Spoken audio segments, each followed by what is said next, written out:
오늘 하나님께서 주시는 주일 예배 말씀의 제목은 순종이 제사보다 낫다는 말이 왜 나왔는가? 입니다. 우리 옆 사람과 인사합시다. 하나님께 순종합시다. 하나님께 순종함이 얼마나 가치 있는 일인지, 우리가 세상을 살아가는 얼마나 큰 지혜인지 오늘 말씀을 통해 깨달아지게 되시길 예수 이름으로 축원합니다. 서론으로 들어가겠습니다.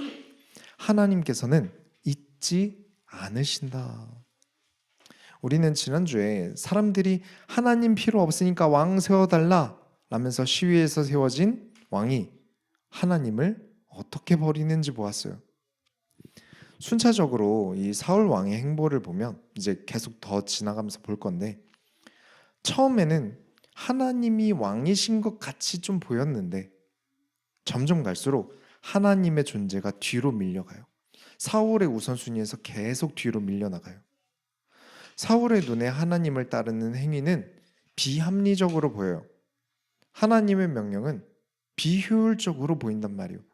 그래서 하나님께서 정하신 예배도 자기 생각에 효율적으로 드리고, 언약궤도 자기 뜻에 좋게 갖다 쓰고, 금식도 하나님의 명령이 아니라 자기 명령대로 하고, 그렇게 다 자기 마음대로 하나님이 세우신 것을 쥐락펴락하면서 사울의 우선순위에서 하나님은 점점 성경 한 장 한 장 넘어갈수록 뒤로 밀려갑니다.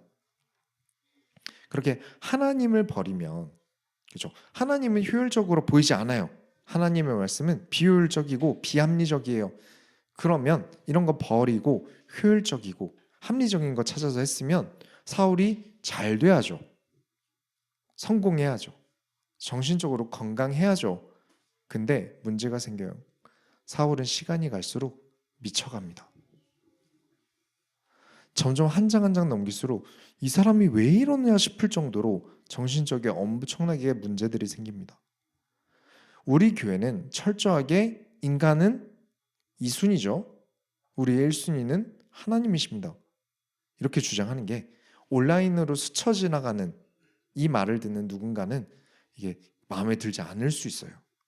아니, 그래도 인류의 예수님이 가르치신 인간사랑 이웃사랑이 1순위 아닌가? 라고 생각할 수 있는데, 예수님께서 1순위는 인간이 아니셨어요. 하나님의 뜻이 1순위였습니다.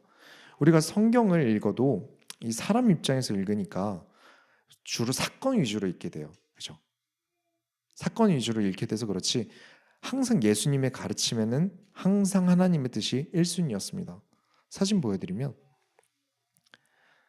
예수님께서 어느 계명이 가장 큽니까? 라는 질문을 대답을 하셨어요.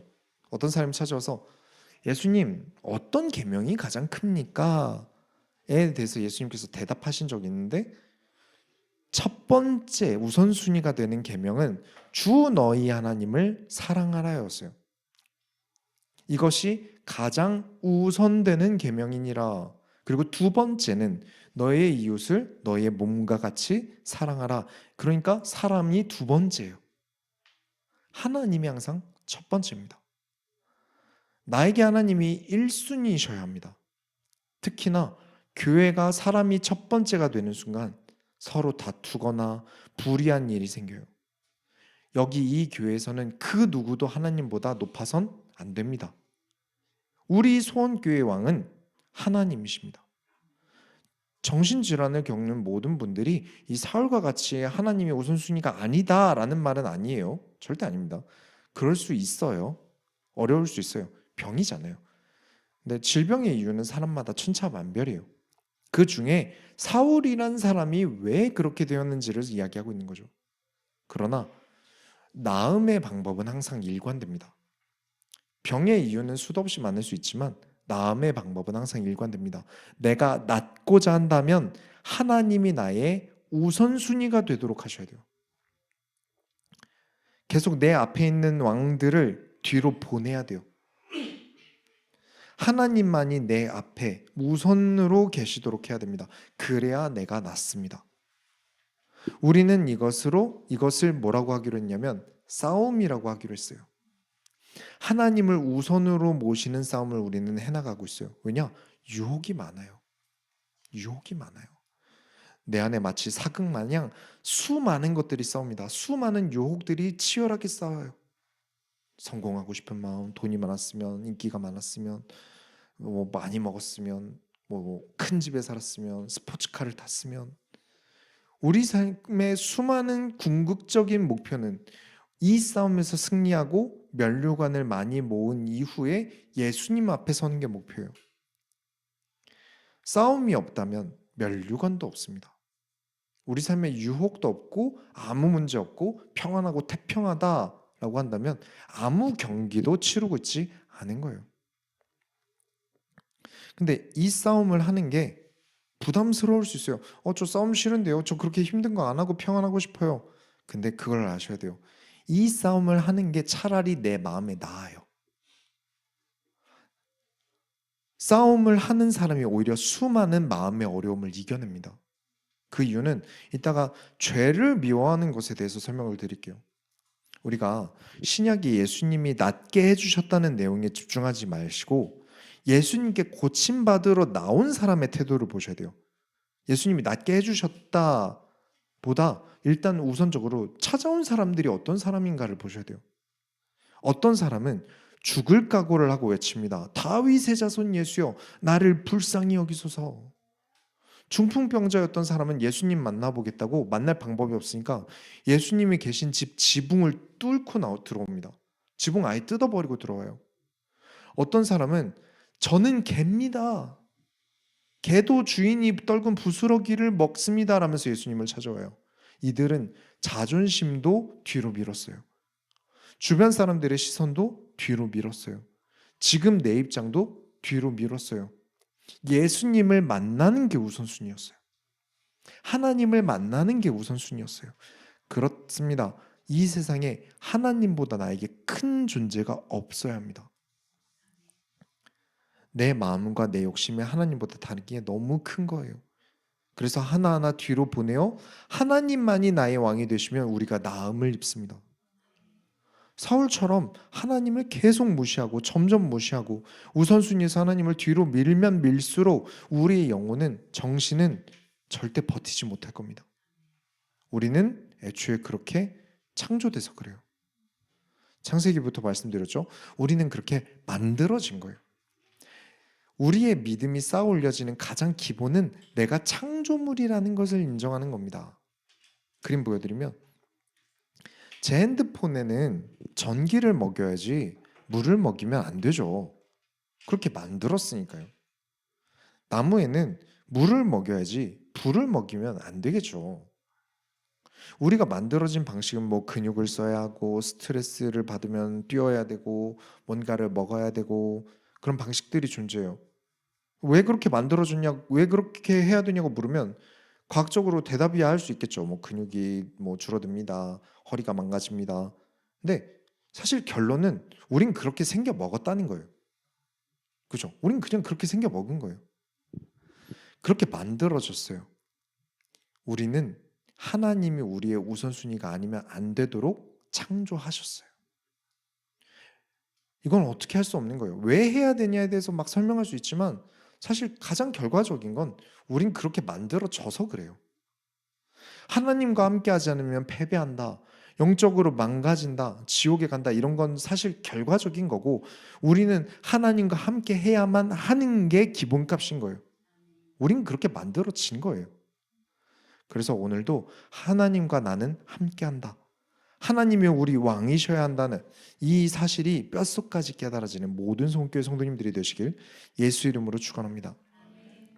사무엘이 사울에게 찾아갑니다. 15장 1절에 사무엘이 사울에게 이르되 여호와께서 나를 보내어 왕에게 기름을 부어 그의 백성 이스라엘 위에 왕으로 삼으셨은즉 이제 왕은 여호와의 말씀을 들으소서. 이 말을 쉽게 말하면 사울 당신은 하나님 말씀을 들으셔야 된다. 네가 아무리 왕이어도 여호와의 명령을 들어야 하는 존재다. 하나님께서 당신에게 이제 명령을 내리셨다. 이제 이 명령을 수행해라. 무슨 명령을 내리셨냐면 2절에 만군의 여호와께서 이같이 말씀하시기를 아말렉이 이스라엘에게 행한 일 곧 애굽에서 나올 때에 길에서 대적한 일로 내가 그들을 벌하노니. 여기 아말렉이라는 민족이 있는데 이 사람들이 모세가 백성들을 이끌 때 뒤에서 따라오던 여성, 아이, 노인, 연약한 이 뒤쪽에 후발대를 노려서 학살했던 사건이 있어요. 그게 출애굽기에 있었어요. 그래서 모세가 절대 이 일을 잊지 마라. 우린 반드시 아말렉에게 갚아줘야 된다. 라고까지 말하거든요. 그러고 나서 400년이 지났어요. 아니 400년 지난 일 가지고 이제 와서 하나님께서 뜬금없이 아말렉에게 가서 내 복수를 해라 라고 말씀하시는 걸까요? 이게 중요한 겁니다. 하나님은 잊지 않으세요. 하나님은 잊지 않으세요. 사람이야 400년 지나면 있겠죠. 그걸 기억하는 사람이 살아있지 않을 테니까요. 하나님은 하나님 본인이 겪으신 일을 잊지 않으세요. 우리가 하나님을 향하여 의의 열매를 드린 일, 연약하지만 부족하지만 최선을 다해서 하나님을 위해 내가 선택한 일 절대 잊지 않으세요. 영원히 잊지 않으십니다. 여러분이 하는 신앙생활이 말뿐이었는지, 하나님과 함께 살아갔는지, 하나님을 팔며 이득을 취했는지, 하나님과 함께하며 선한 열매를 맺어왔는지 하나님은 절대 잊어버리지 않으십니다. 하나님이 가장 우선순위였던 여러분의 삶을, 우리가 하나님을 위해 어떤 것을 포기했는지, 수많은 유혹과 어려움에도 끝까지 하나님과 동행하려고 했던 우리의 삶의 싸움을 하나님께서 절대 잊지 않으십니다.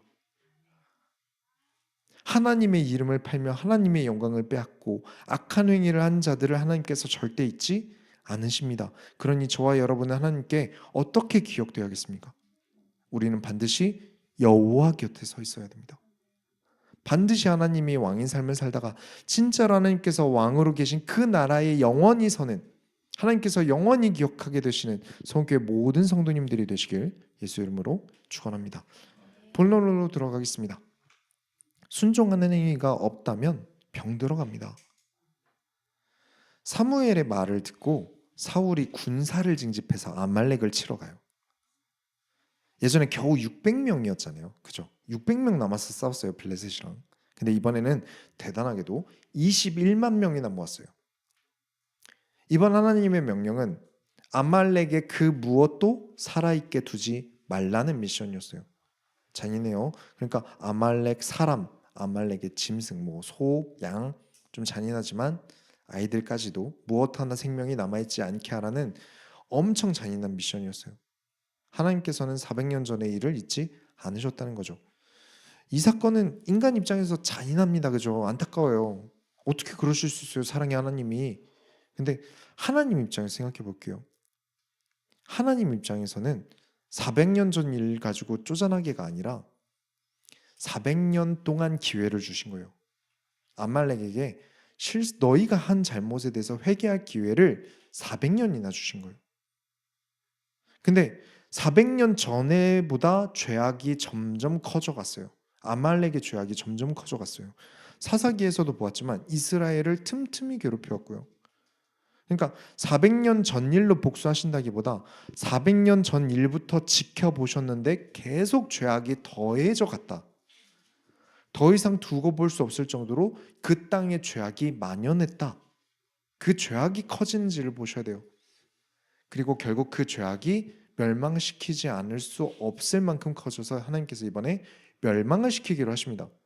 그래서 우리 성경을 읽는 존재는 악을 미워해야 됩니다. 그러면 목사님은 악한 게 없으신가요? 아니요. 저도 악합니다. 그래서 저는 저에게 존재하는 악함이 밉습니다. 그래서 매주 수도 없는 싸움을 해야 됩니다. 우리는 죽을 때까지 그 싸움을 하는 존재예요. 항상 하나님이 우선순위로 딱 고정되어 있으면 좋겠는데 우린 그 유혹에 흔들려요. 그게 저도 너무 싫어요. 저도 흔들려요.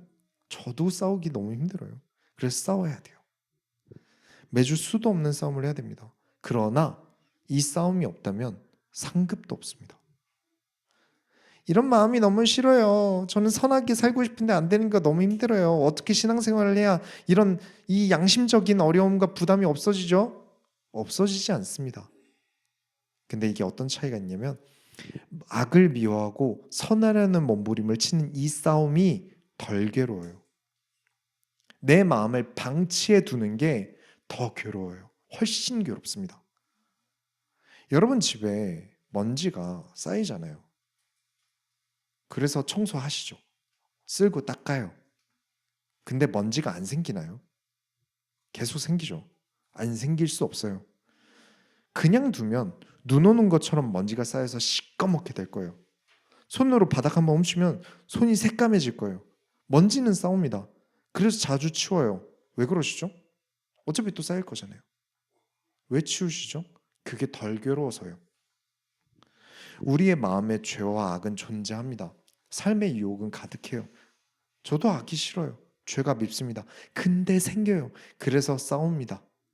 방치하여 쌓이다가 영원히 병들어서 답도 없어지는 날이 오는 것보다 나으니까요. 하나님과 나는 함께 해야 해.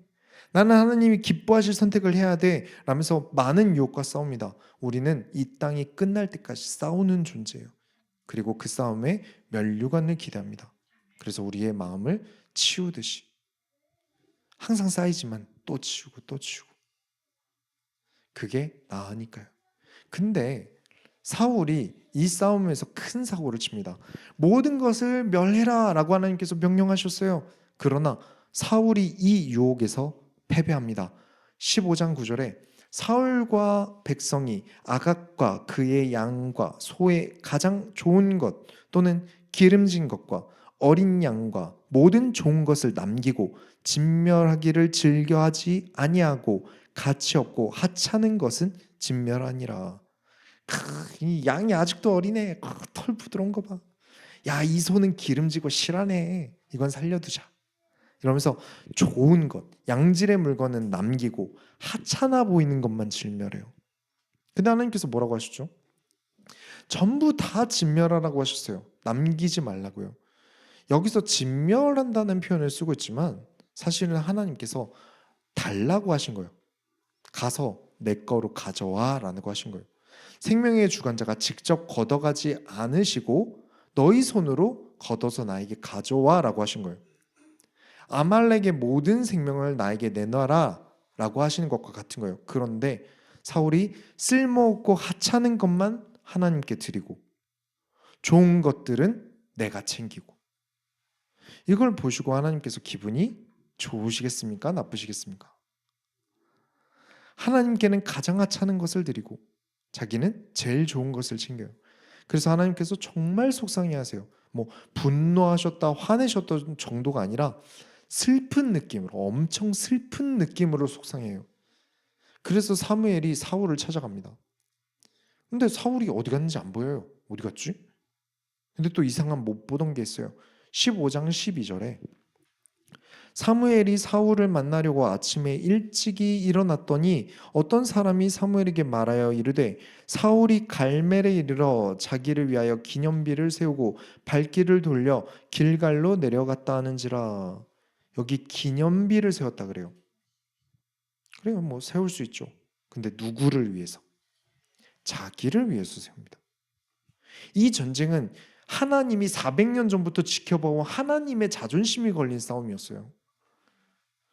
하나님께서 죄악을 미워하시기에 하신 싸움인데 그 모든 공을 사울이 본인에게 돌려요. 이건 우상 숭배죠. 지난주 사울이 나는 왕이지나 나는 죄 없어. 다른 놈들 중에 죄가 있을 거야. 이 모드로 있던 것처럼 이번 전쟁은 내가 다 잘한 거야. 내가 왕이잖아. 이 모든 전리품도 다 내가 가지는 게 맞아. 그러니까 너희들 다 나를 기념해서 기념비도 세워. 최악이죠. 그래서 우린 절대 잊어서는 안 됩니다. 우리는 모든 일에 하나님께서 하셨습니다라고 고백해야 돼요. 많은 사람들이 질문합니다. 내가 있는데 왜 하나님이 하셨다고 해야 돼요? 내가 번 돈인데 왜 하나님 거라면서 헌금하라고 해야 돼요? 네, 본인 거라고 생각하시면 본인이 계속 가지고 계시면 됩니다. 본인 공으로 돌려도 됩니다. 근데 지켜보세요. 그렇게 나 스스로를 왕으로 세우는 시간이 길어지면 길어질수록 사울이라는 사람이 어떻게 미쳐가는지를 보셔야 돼요. 보이지 않는 곳에서 하나님께서 나보다 더 많이 일하십니다. 지금 사울과 전쟁을 총 우리가 3번을 겪었어요. 3번의 전쟁을 하는 동안 하나님께서 함께하지 않으셨으면 그 어떤 전쟁도 이기지 못했어요. 근데 내게 하나님이 우선순위가 아니면, 내게 하나님이 우선순위면 하나님께서 하신 게 보였을 거예요. 아, 역시 하나님이 하셨어. 근데 하나님이 저 멀리, 우선순위에 저 멀리 보이지 않는 곳에 계시니까 모든 일에 하나님은 아무것도 안 한 것처럼 보여요. 오랜만에 잊지 말자고 다시 말씀드립니다. 제 위치에서 저 창문 밖을 보면 이마트 주차장이 보이거든요. 자동차가 제 엄지손가락만해 보여요. 그건 자동차가 작은 건가요? 자동차가 멀리 있어서 작아 보이는 건가요? 그렇죠. 멀리 있어서 작아 보이는 거죠. 하나님의 존재가 나에게서 작게 느껴진다면, 아예 안 보일 정도라면 하나님께서 작으신 게 아니라 내가 하나님과 멀어진 거죠. 근데 이제 사울에게는 하나님이 아예 안 보여요. 내가 했다 이러잖아요. 나를 위해 기념비를 세우자. 그래서 사무엘이 이 얘기를 듣고 너무 어처구니가 없고 화가 나서 사울을 찾아갑니다. 근데 사울이 뭐라고 하냐면 13절에 사무엘이 사울에게 이른즉 사울이 그에게 이르되 원하건대 당신은 여호와께 복을 받으소서 내가 여호와의 명령을 행하였나이다. 지금 사울이 뭐라고 합니까? 내가 여호와의 명령을 행하였나이다. 내 명령대로 뭔가 하긴 했죠. 전쟁은 했어요. 이겼어요. 근데 사무엘이 바보입니까?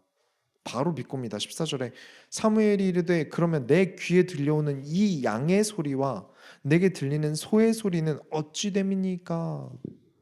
내 귀에 지금 양 소리랑 소의 소리가 들리는데 이건 뭡니까? 당신이 지금 하나님의 명령을 제대로 행하지 않은 거 아닙니까? 여기서 사울이 선을 넘습니다.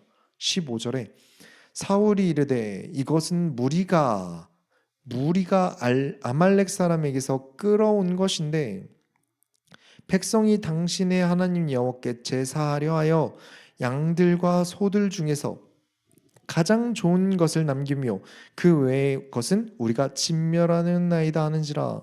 자, 이 글이 그냥 읽으면 그런갑다 할 수 있는데 하나하나 뜯어보면 사울의 상태가 얼마나 엉망인지를 설명해 보겠습니다. 제가 가장 싫어하는 부류의 사람들이 이런 어법을 써요. 사울이 뭐라고 하냐면 우리 무리가 아말렉 사람에게서 끌어왔다. 그러니까 좋은 거 챙긴 거 내가 한 거 아니에요 라고 회피합니다. 지금 군사들이 끌고 왔다. 이건 지도자로서 책임을 회피하는 겁니다. 군사들이 끌고 왔어도 내 책임이잖아요. 내가 최고 지도자잖아요. 이 병영에서 일어나는 일은 가장 위에 있는 사람 책임이에요. 근데 군인들이 최고 사령관인 왕의 말을 안 들은 걸 자랑이라고 말을 합니까? 거기다 이거 거짓말이에요. 사울이 질 좋은 거 챙긴 게 맞거든요. 근데 지금 사무엘에게 잔소리 듣기는 싫어요. 어차피 하나님 안 보이죠. 얼마나 하나님과 멀어졌는지 나의 하나님이라고 안 합니다. 읽어보세요. 당신의 하나님이 이럽니다. 더 이상 사울에게 나의 하나님이 아니에요. 그래서 하나님 어차피 안 보이죠? 그러면 하나님을 팔아서 핑계를 대면 잔소리 좀 덜 듣겠지라고 판단이 섭니다. 어차피 사울은 하나님의 우선순위가 아니니까요. 그래서 뭐라고 하죠? 제사 드리려고 남겼어요. 가장 좋은 거 남긴 게 제사 드리려고 남긴 거예요. 하나님이 보이지 않는다고 겨우 된다는 핑계가 하나님을 팔아서 제사를 핑계로 듭니다. 꼭 그래요. 책임을 지지 않는 사람들의 태도는 늘 내 잘못 아니고 남 책임이에요. 이게 늘 붙어요. 그저 내 입에 들어오고 내 주머니에 차는 것만 알지 그 어떤 것도 책임지려 하지 않아요. 다크3라고 해서 조직을 무너뜨리는 피해야 할 사람의 세 종류가 있는데 소시오패스, 나르시시즘, 마키아벨리즘 이 셋이거든요. 지금 이 모든 세 가지에 사울이 싹 다 포함됩니다. 근데 우리 주변에 틈틈이 있어요. 근데 또 놀랍게도 지금 말씀드린 이 세 가지 부류의 사람은 피해야 되는 사람인데 가장 매력을 느끼는 사람이기도 해요. 가장 피해야 되는 사람인데 마음이 끌려요. 우리 스타벅스의 악마의 메뉴 이런 말 있잖아요. 그게 진짜 악마라는 게 아니고 아닙니다. 그런 음모 말고 그만큼 맛있지만 이게 몸에 그만큼 안 좋다는 거죠. 당도 많고 치명적이다. 몸에 안 좋을수록 맛있어요. 사람에게 끌리는 것도 그런 것 같아요. 항상 그렇게 내 영혼에 안 좋은 사람이 끌리는 법이에요. 꽤 보았습니다. 성경은 우리가 이렇게 피해야 할 사람들도 어떤 사람인지 우리에게 지혜를 줘요. 그래서 저는 꼭 봅니다. 내가 하는 일에 내가 맡은 바에 충성된 사람은, 올바른 사람은 본인이 가지고 있는 책임이 무엇인지 압니다. 책임이 무엇인지 알아요. 그래서 사울의 이 못된 짓을 보면서 사무엘이 이 얼마나 악한 짓인가 라면서 엄청 뭐라고 해요. 근데 사울이 2번이나 반복합니다. 나는 죄 없고 백성들이 한 짓이고 어차피 이렇게 된 거 좋은 가축으로 제사 드리면 다 좋은 거 아닙니까? 그때 사무엘이 이 말을 합니다. 많은 분들이 들으셨을 말이요. 15장 22절. 사무엘이 이르되 여호와께서 번제와 다른 제사를 그의 목소리를 청종하는 것을 좋아하심같이 좋아하시겠나이까. 순종이 제사보다 낫고 듣는 것이 순양의 기름보다 나으니. 그 유명한 순종이 제사보다 낫다. 그러니까 자주 말씀드리죠. 믿음의 결과는 부자가 된다. 믿음의 결과는 신비한 체험이다? 아니다. 믿음의 결과는 순종입니다. 이는 구약부터 신약까지 변함없는 대답이에요. 이미 답은 정해져 있어요. 믿음은 다양한 모양이 있는 거 아닙니다. 믿음의 결과는 순종입니다. 우리가 순종을 제사보다 낫다는 말이 왜 나왔는지 알고 써야 돼요. 사울처럼 나 예배 드렸어 라면서 예배에 대한 마음이 없어요. 믿음이 없는 거죠. 나 하나님의 명령대로 했어 라면서 그 마음에는 내 이득과 손해를 계산하고 선택적으로 움직이는 이 모습을 하나님께서는 전혀 기뻐하지 않으셨어요. 아니, 그래도 하나님께서 시키셔서 목숨 걸고 전쟁한 거잖아요. 이게 얼마나 힘든 건데요. 아니 그 좋은 거 왜 아깝게 죽여요? 좋은 거 가져다가 배부르게 먹고 그래야죠. 이 모습이, 그러니까 자꾸 개신교 사람을 위한 개신교를 사람을 위한 종교로 인식하면 당연하게 이렇게 생각합니다. 복지나 환경 조성을 사람에게 맞춰서 바라보기 때문에 하나님이 싫어하시면 아무리 좋은 조건이라도 하지 않는다는 게 사람들에게 좀 이상하게 들릴 거예요. 오늘 지금 이 사울의 이야기와 비슷한 이야기가 신약에 있어요. 어디 있을까요? 어떤 여인이 예수님께 찾아와서 향유를 붓습니다. 근데 이 향유가 엄청 비싸요. 예수님의 제자 중 한 명이 그 장면을 보고 뭐라고 하냐면, 아니 이 비싼 향유를 왜 아깝게 예수님께 부냐? 이거 팔아서 가난한 자들 주면 얼마나 좋냐? 쓸 데가 얼마나 많은데 라고 말한 사람의 이름 혹시 아십니까? 그렇죠. 예수님을 팔아버린 가룟 유다입니다. 다음 장 넘겨주세요. 사진. 네. 이 사건을 기록한 예수님의 제자 요한이 이렇게 말합니다. 요한복음 12장 6절에 가룟 유다가 이렇게 말함은 가난한 자들을 생각함이 아니요 그는 도둑이라 돈꾀를 맞고 거기에 넣는 것을 훔쳐감이러라. 그러니까 예수께 붓지 말고 향유를 팔아서 공금통에 넣어야 내가 슬쩍 하지라는 속마음이에요. 근데 그렇게 대놓고 말할 수는 없잖아요. 이거 팔아서 좋은 사람들, 불쌍한 사람들 나눠주면 얼마나 좋냐. 예수님의 제자라고 붙어있으면 뭐합니까? 제사 드렸어. 예배 드렸어. 나 찬양해. 나 무슨 부서 맡았어. 나 선교해. 나 목사야. 나 어느 교회 출신이야. 싹 다 하나님이 왕이 아니시라면 아무 의미 없습니다. 제 눈엔 아무 의미 없습니다. 저는 말뿐인 믿음은 믿음으로 치지 않습니다. 얼굴 본 적 없는 연예인이 크리스찬이니 무슨 말을 했니 저는 아무 관심 없습니다. 제 관심은 이 소원교회를 다니고 있는 성도들의 삶에 하나님께서 관여하시는가, 그들과 함께 하시는가, 저는 이게 제일 궁금합니다. 왜냐하면 결국 이렇게 나 교회 다녀, 나 하나님 믿어, 나 믿음 좋아, 나 예배 드렸어 라면서 하나님을 정작 섬기지 않고 순종하지 않는 사람들은 도둑이 됩니다. 결과가 그래요. 하나님의 것을 훔치는 도둑이 됩니다. 소매치기가 나 소매치기야 라면서 티를 팍팍 내면서 지갑을 훔칠까요? 사기꾼들은 어떻죠? 모든 좋은 것을 나눠주는 척하면서 정말 좋은 것 주는 척하면서 내 것을 갈취하고 도망가요.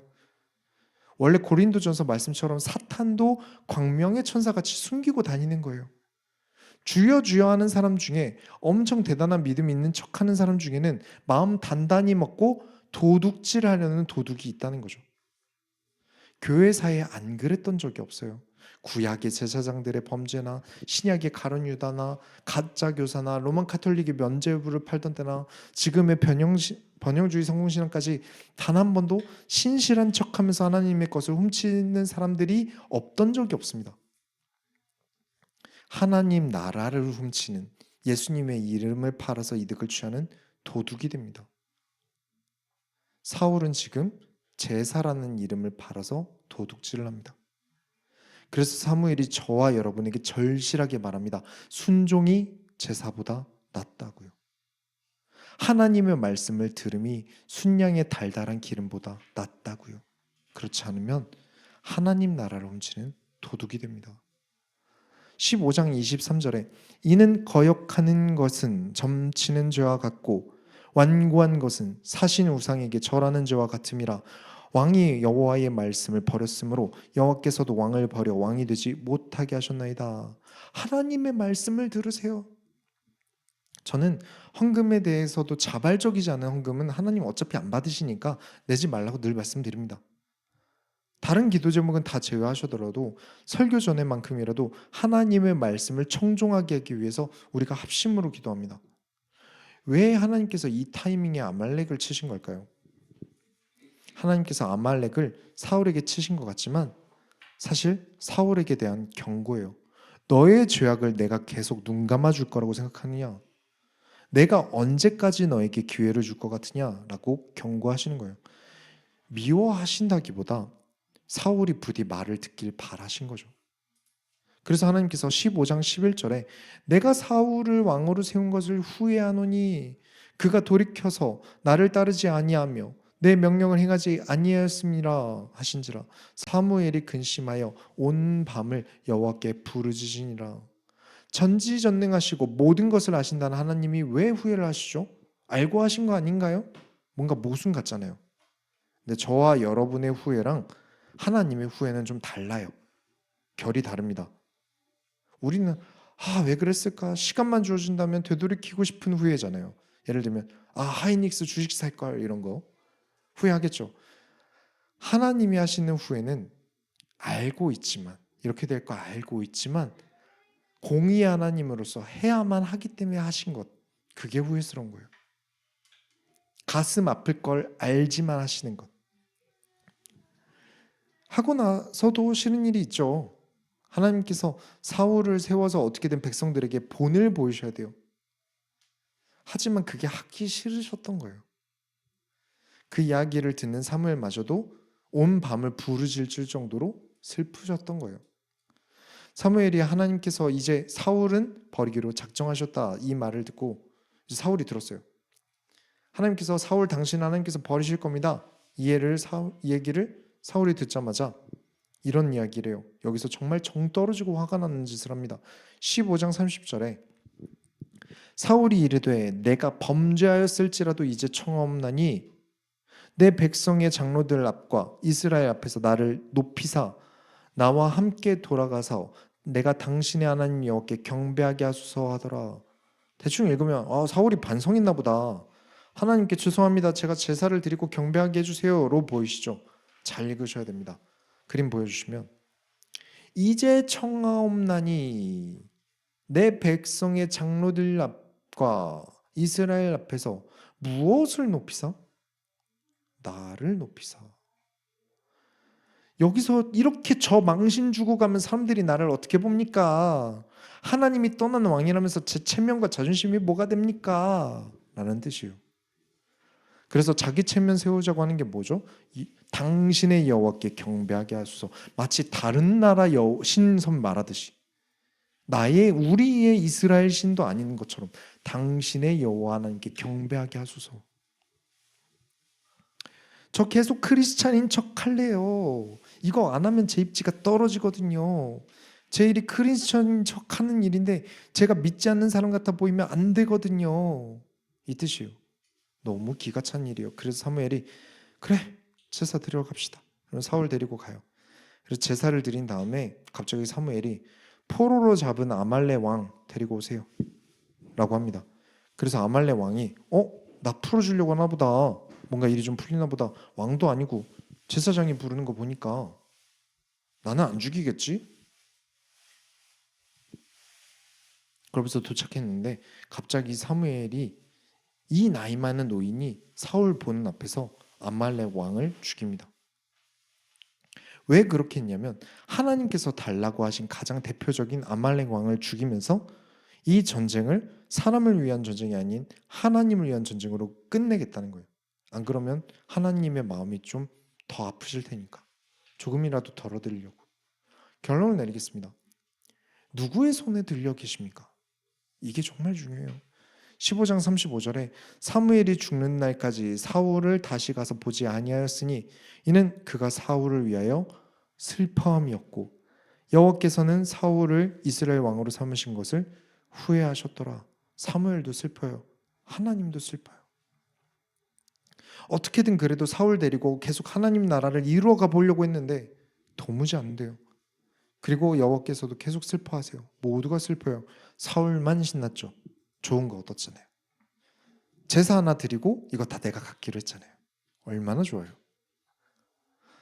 사울은 시간이 갈수록 나이도 젊은데 가면 갈수록 미쳐가요. 반대로 사무엘은 나이가 많이 들어도 계속 하나님 나라에 온전히 쓰임 받아요. 무슨 차이일까요? 하나님을 위해 사는가, 사람을 위해 사는가 있습니다. 여러분의 안티에이징은 하나님을 섬기는 데 있습니다. 사무엘서 들어갈 때쯤 말씀드렸죠. 하나님을 위하여 살아가면 어떻게 되는가? 하나님을 위하여 살아가지 않으면 어떻게 되는가? 사울의 말을 하나 더 인용하자면 24절에 사울이 사무엘에게 이르되 내가 범죄하였나이다. 내가 여호와의 명령과 당신의 말씀을 어긴 것은 내가 백성을 두려워하여 그들의 말을 청종하였음이니이다. 백성을 두려워하여 백성의 말을 청종하였다. 이러면 안 되죠. 사람들이 더 이상 나 안 좋아하면 어떡하지? 나 왕으로 안 섬겨주면 어떡하지? 나 왕자리에서 내려오라고 하면 어떡하지? 아니죠. 하나님을 두려워하여 하나님의 말씀을 청종해야죠. 끝까지 삶을 잡고 말하는 게 나는 백성이 두려우니 사람들의 평가가 두려우니 내 체면 좀 살려주세요 라고 합니다. 주변 사람들의 말, 주변의 체면 때문에 하나님을 버린다면 저와 여러분은 점점 괴로워질 겁니다. 반대로 우리가 하나님을 위해 살아가며 하나님의 눈치를 보고 하나님을 두려워하여 하나님의 말씀을 청종한다면 우리는 나이가 들어도 어떤 문제가 생기더라도 총명함을 잃지 않을 겁니다. 누구 손에 들려 있는가에 따라서 결정되는 거예요. 왜 신형이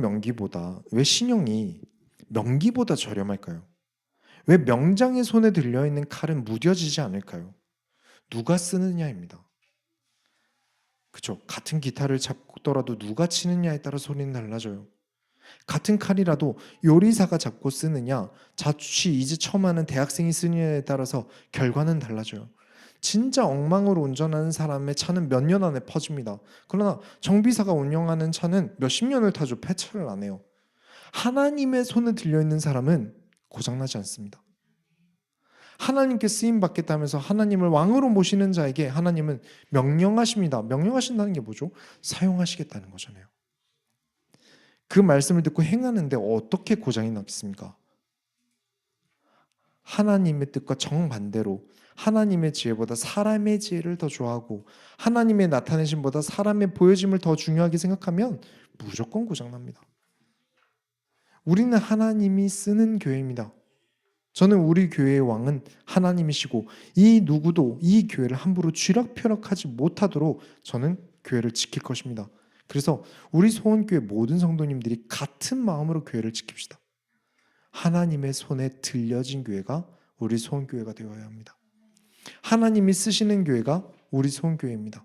그래서 반드시 이 소원교회의 건강함을 지키는 싸움을 우리가 해내서 예수님 앞에 설 때에 칭찬을 받길 예수 이름으로 축원합니다. 우리가 하나님의 손을 열어드립시다. 하나님, 우리의 우선순위가 하나님이 되게 하옵소서. 사울처럼 사람의 평가나 내 체면을 두려워하여 하나님을 멀리하지 않게 하시고 하나님을 두려워하며 하나님의 말씀에 청종하게 하여 주옵소서. 내 안에 악함과 욕을 미워하며 영적인 싸움에서 승리해서 끝까지 하나님과 동행하는 삶을 살아가게 하여 주옵소서. 예수 그리스도의 이름으로 기도드렸습니다. 찬송가